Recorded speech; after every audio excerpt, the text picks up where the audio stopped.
পার্কে যাব। নতুন বছরের প্রথম দিন হয়ে গেছে। এদিকে আমি হাফ রেডি হয়ে। মর্নিং এভরিওয়ান, মৌসুমী লাইফস্টাইলে আরও একটি ব্লগে তোমাদের স্বাগত। আর আজ নতুন বছরের প্রথম দিনে আমার সমস্ত পরিবারের বন্ধুদের জানাই অনেক অনেক শুভেচ্ছা। প্রত্যেকটা বন্ধুর জীবন খুব সুন্দর কাটুক, বছরটা আরও সুন্দর হয়ে উঠুক। তো সকালবেলায় স্নান করে, আর এই নাইটিটা তোমাদের দাদা এনে দিয়েছে। সকালবেলা নতুন জামাও পরে নিয়েছি। প্রথম কাজ হলো নববর্ষের প্রথম দিনে ঠাকুর ঘরে যাওয়া। তোমরা জানো যে আমাদের কোনো বিশেষ দিনে আমরা প্রথমেই ঠাকুর ঘরে যাই। তো সকাল সকাল স্নানটা করে নিয়েছি। আর তোমাদের দাদা গেছে ঠাকুর ঘর গোছাতে। তোমরা তো এটা জানো যে আমাকে একা একা কিছুই করতে দেয় না। তো ও অলরেডি চলে গেছে ঠাকুর ঘর গোছাতে, আর আমি স্নান করে জামা পরে এবার যাচ্ছি ঠাকুর ঘর গোছাতে, পুজো দিতে। ও গোছাতে তো চলে গেছে অলরেডি। পুজো দিতে, পুজো টুজো করে নিই। সঙ্গে থেকো সারাদিন। আজকে আমরা কি করলাম, আমরা চারজনে মিলে তোমাদের সঙ্গে থাকবো, তোমরাও সঙ্গে থেকো। তো চলো আগে ঠাকুর ঘরে যাই, তারপরে আবার দেখা হচ্ছে।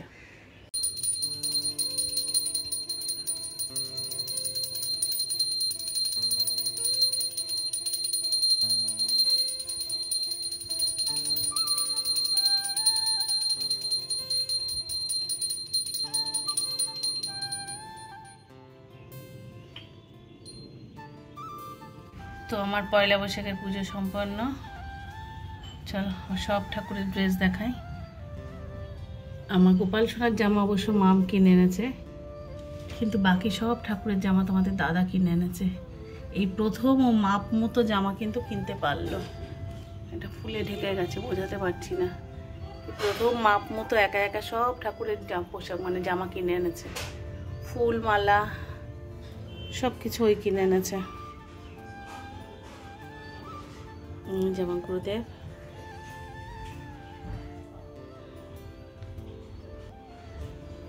চলো সব ঠাকুরের পুজো সম্পন্ন।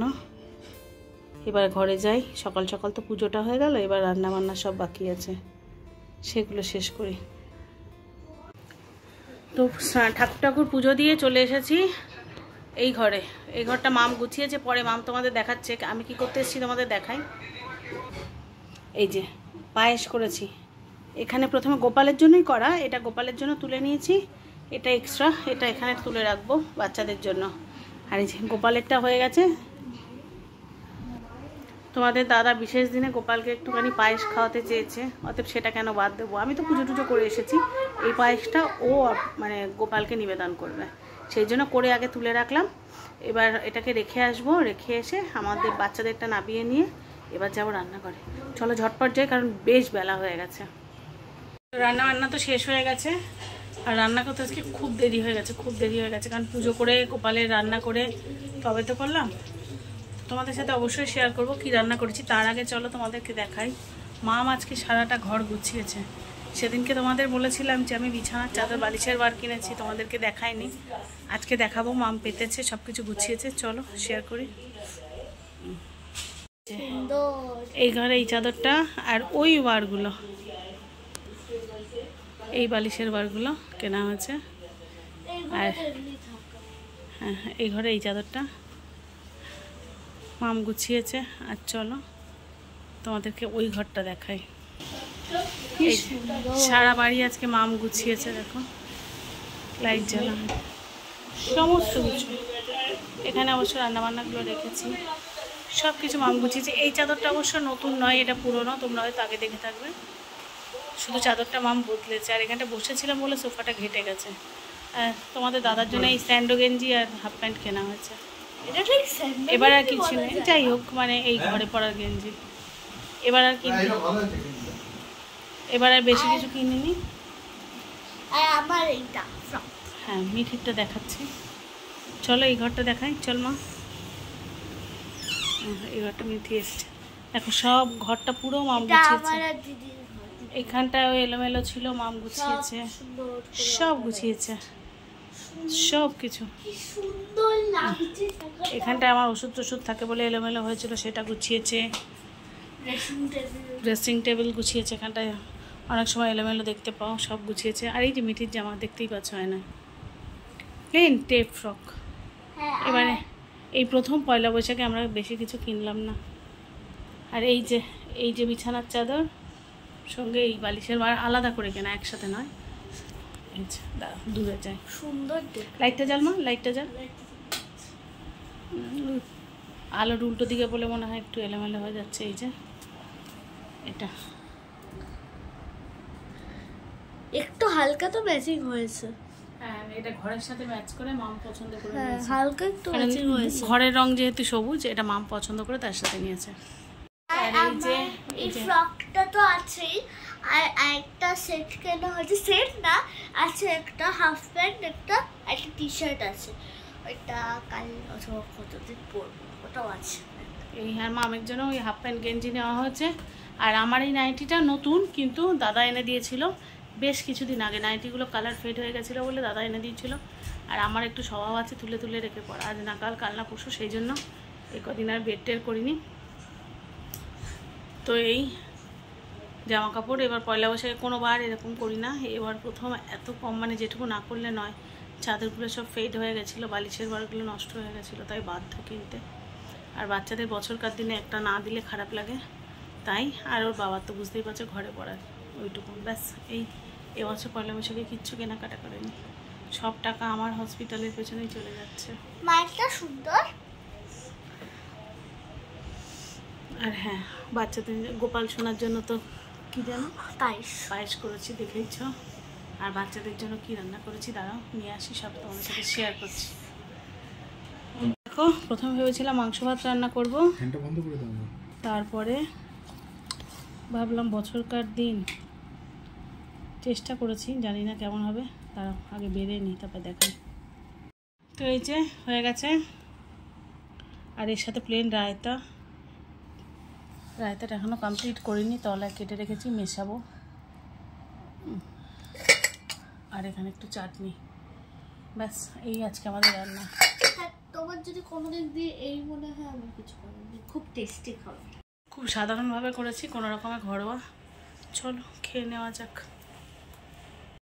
আমি একটু বেরিয়েছি, পার্কে যাব, তাই একটু বাকিকে নিয়ে বেরিয়েছি। আর এটা হচ্ছে আমার সেকেন্ড আউটফিট, যেটা আমি বলেছিলাম তোমাদের ব্লগিং, মায়ের ব্লগই তো হচ্ছে এমনিও। তো মায়ের ওখানে বলেছিলাম, যখন মা বলছিল না নতুন জামার কথা, তখন তো বলেইছিলাম আমার আরেকটাও আছে, একটা হাফ প্যান্ট আর একটা টি শার্ট,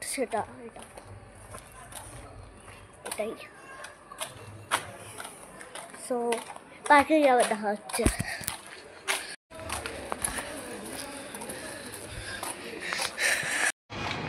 এই যে আমরা চলে এসেছি এবার পার্কে। কালকে অবশ্য মিঠি, আমি আর বাপি তিনজনই কিন্তু একসাথেই বেরিয়েছিলাম, কিন্তু তারপরে আমি আমার কাজে বেরিয়ে গেছিলাম আর ওরা ওদের মতো পার্কে চলে এসেছিলো। আসলে পরের দিন আমার এক বন্ধুর জন্মদিন থাকায় আজকে আমি সন্ধ্যাবেলা গেছিলাম তার জন্য গিফট কিনতে। তো সেই কারণেই একসাথেই বেরিয়েছিলাম, যেহেতু আমারও সন্ধ্যাবেলায় বেরোনোর কথা ছিল।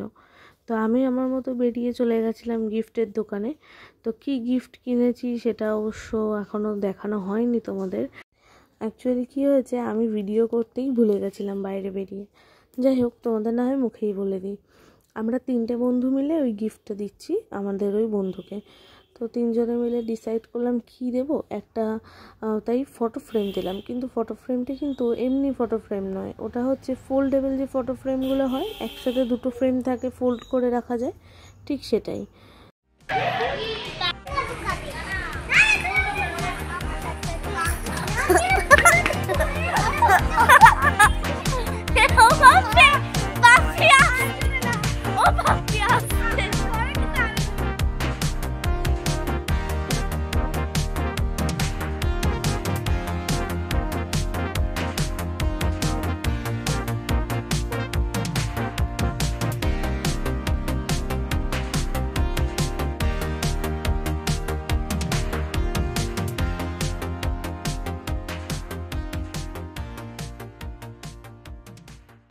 Good morning everyone. এখানে না প্রচুর জামা কাপড় রাখা ছিল, মানে লাইক পুরো এই খাট থেকে এই অবধি প্রচুর জামা কাপড় ডাম্প করা ছিল, এগুলোই ছিল। তো সেইগুলোকে সকালবেলা উঠে, এইখানেও ছিল যদিও, সমস্তগুলোকে সকালবেলা উঠে আগে আমি ভাঁজ করেছি। এবার এখান থেকে কিছু কিছু জামা আমাকে তুলে রাখতে হবে, কিন্তু কোনটা কোথায় রাখবো এখনও নিজেও জানি না। এবার মা না এলে তো আমি বুঝতে পারছি না, মা আসা অবধি এটা এখানেই থাক, তো আমি ভাঁজটুকু করে রেখেছি। তো ভাঁজটা হয়ে থাকলে কি হবে, তাহলে মা যেখানে বলবে সেখানে তুলে দেবো। আর এই হচ্ছে এই ঘরটাও সকালবেলা উঠে একটুখানি ঝাড়পোছ করে নিয়েছি, গুছিয়ে নিয়েছি। মা দেখিয়েছে তো আমি একবার দেখাচ্ছি। এই হচ্ছে আমি ঘরদোর কালকে গুছিয়েছি। এটা হচ্ছে গিফটটা যেটা আজকে দেবো বন্ধুর জন্মদিনে। এই হচ্ছে আমার ঘর গোছানো। যদি এখানে ল্যাপটপটা ছিল না, বাপি আবার রেখে দিয়েছে সকালবেলা উঠে। আর ওই যে ওটা হচ্ছে আমার গিটার। আর এইবার যাই এই ঘরে, এই যে এই ঘরটা এরকম, সব কটা জিনিস নতুন। আর এই যে আমি হাফ রেডি হয়ে, এখনো পুরো রেডিই হয়নি, মানে যেহেতু রান্না করছি সেই জন্য চুল টুল আমি এখনো বাঁধিনি। চুলটা বাঁধলে সেটা মানে মানুষের পর্যায়ে থাকবে না। যাই রান্নাটা আগে করে নিই, তারপরে মিঠিকে আনতে যেতে হবে।